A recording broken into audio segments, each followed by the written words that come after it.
네, 여러분 반갑습니다. TV 기자입니다. 자, 오늘 여러분께 소개해드릴 바로 이 차량은 메르세데스 벤츠 코리아에서 올 하반기에 대략적으로 11월이 될 것 같습니다. 출시될 예정인 바로 EQS 순수 전기차 모델입니다. 자, 이 차량 그동안 많은 관심을 받아왔습니다. 지금 운전자가 문을 손으로 한번 휙 하니까 문이 닫히는 모습을 볼 수가 있었는데요. 굉장히 독특하고 또 최첨단 기술인 것 같습니다. 스타트 버튼을 딱 눌러주니까 차량 밖에서도 리어 엑셀 기능이 달려 있습니다. 그래서 뒷바퀴도 운전자가 조향하는 방향 쪽으로 돌려주면서 이 회전 반경을 최소화시켜주는 그런 기술까지도 적용했습니다. 자, 이 차량 이렇게 대략적으로 한번 지금 보고 있는데 심상치 않습니다. 어떤 차량일지 굉장히 궁금증을 자아내는데요. 자, 벤츠에서도 순수 전기차 모델 그 라인업 중에서도 가장 높은 트림이죠. S클래스에 준하는 그 수준입니다. 그래서 EQS라는 명칭이 붙었는데요. 어떤 차일지 그 부분을 한번 자세히 살펴보도록 하겠습니다. 전체적으로 각이 없습니다. 거의 직선을 찾아볼 수가 없습니다. 그러면서 이 차량 같은 경우에는 곡선을 굉장히 잘 살렸다라는 것을 알 수가 있고요. 루프라인 자체도 A필러부터 C필러까지 굉장히 길게 쭉 이어지거든요. 그리고 오버행이 짧고 이 본닛 부분의 어떤 그 공간 자체가 조금 짧아 보입니다. 그리고 테일게이트 부분도 조금 짧아 보이는 모습을 볼 수가 있습니다. 이런 여러 가지 요소를 놓고 봤을 때 이 차량이 S클래스만큼의 어떤 큰 차량임에도 불구하고 차량 자체 사이즈가 그렇게 커 보이지 않는다라는 생각까지도 갖게 만듭니다. 그리고 이런 전기차답게 전체적으로 이런 블랙글로스 처리된 부분들, 그리고 에어 인테이크 부분을 막아놓은 부분들, 그리고 실제 이 주행하는 이 어떤 실내 모습에서 이 계기판 디지털 클러스터 부분들이 굉장히 큼지막하게 운전자를 중심으로 시인성을 높여놨다는 부분들, 이런 여러 가지 요소들이 전기차로서의 어떤 그런 매력들, 그리고 전기차다라는 부분들을 알 수 있게 해주는 요소인 것 같습니다. 자, 이 차량에 대한 한번 재원을 간단하게 좀 살펴보겠습니다. 가장 먼저 우리가 봐야 될 부분이 주행 가는 거리가 몇 킬로미터인지 이 부분을 좀 봐야 될 것 같은데요. 전체 최장으로 따지면은 770km까지 주행이 가능하다라고 합니다.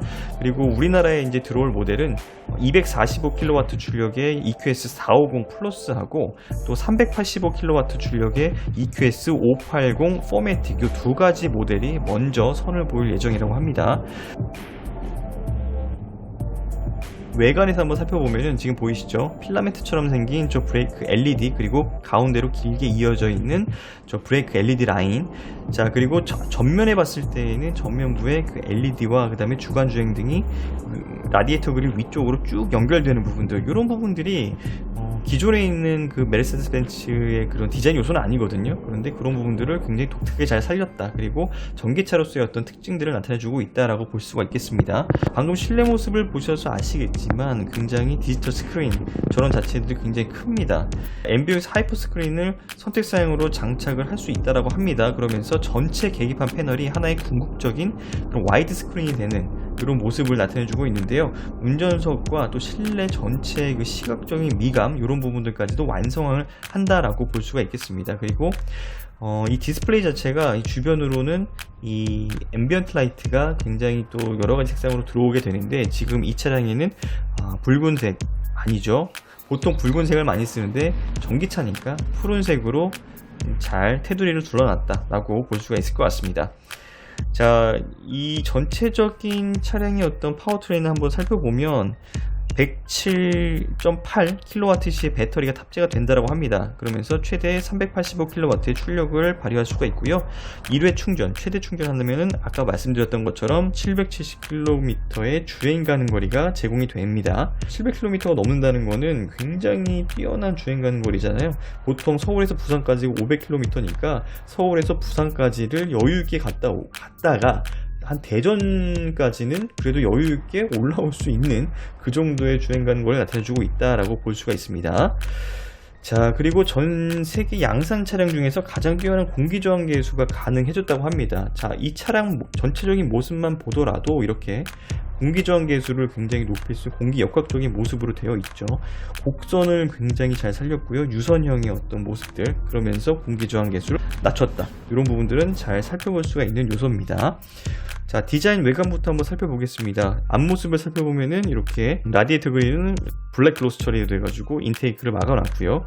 그리고 테일 램프도 이렇게 가운데 부분은 블랙 글로스 처리가 되어 있죠. 그리고 길게 LED 램프를 쭉 뺐고, 그리고 앞쪽 부분에 요 삼각별 모양들, 주변으로 삼각별이 굉장히 촘촘하게 박혀있는 모습도 알 수가 있습니다. 라디에이터를 그린 모습이 독특하다라는 점을 알 수가 있고요.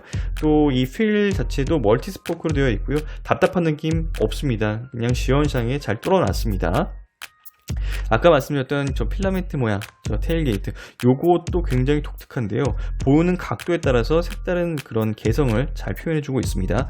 자, 이 프로파일 부분도 전체적으로 쭉 살펴보면은 굉장히 곡선이 잘 살아 있습니다. 그리고 루프라인, 아까 말씀드렸던 것처럼 A 필러부터 C 필러까지 굉장히 길게 둥그렇게 붕 떨어졌다. 이 부분도 볼 수가 있습니다.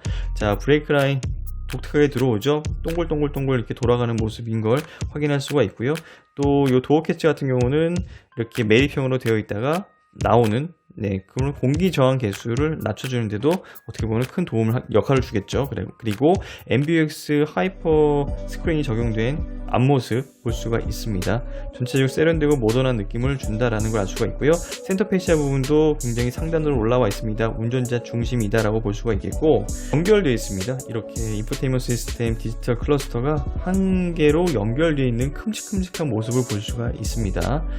자, 이걸 봤을 때 또 주변으로 이렇게 앰비언트 라이트가 푸른색으로 들어오는 것들 봤을 때 이 전기차 굉장히 미래지향적인 차구나 라는 걸 알 수가 있고요.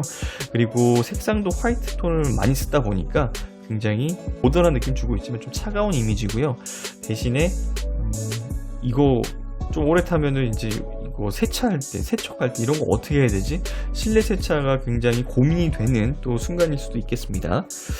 자, 어쨌든 이 차량 같은 경우에는 뭐 회장님 차기 때문에 뭐 그런 여러 가지 고민들은 뭐 굳이 안 해도 될 것 같습니다. 그냥 편하게 타는 차다라고 이해하시면 될 것 같고요.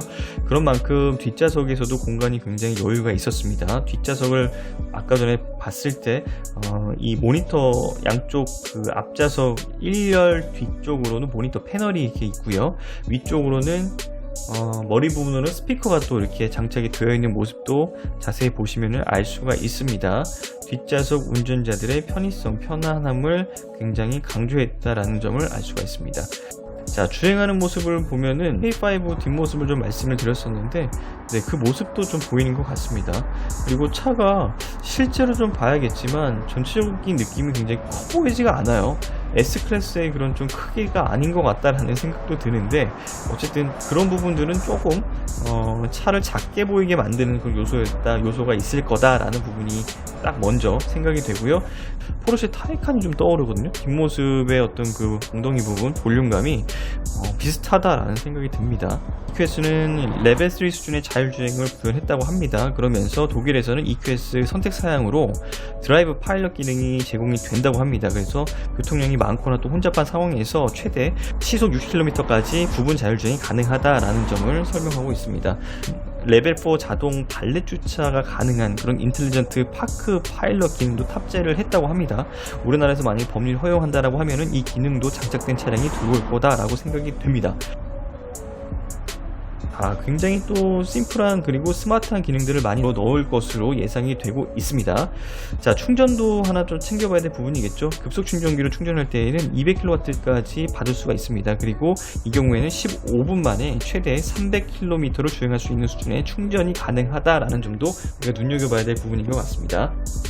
간단하게 한번 살펴봤는데요. 자세한 제어는 앞으로 출시를 앞두고 더 이제 나오게 될 예정입니다. 그렇게 되면은 보다 더 자세한 재원 그리고 디테일한 설명들까지 리뷰를 이어갈 수 있도록 하겠습니다. 자, 지금까지 TV기자의 EV 리뷰였고요. 시청해주신 여러분 진심으로 감사드립니다.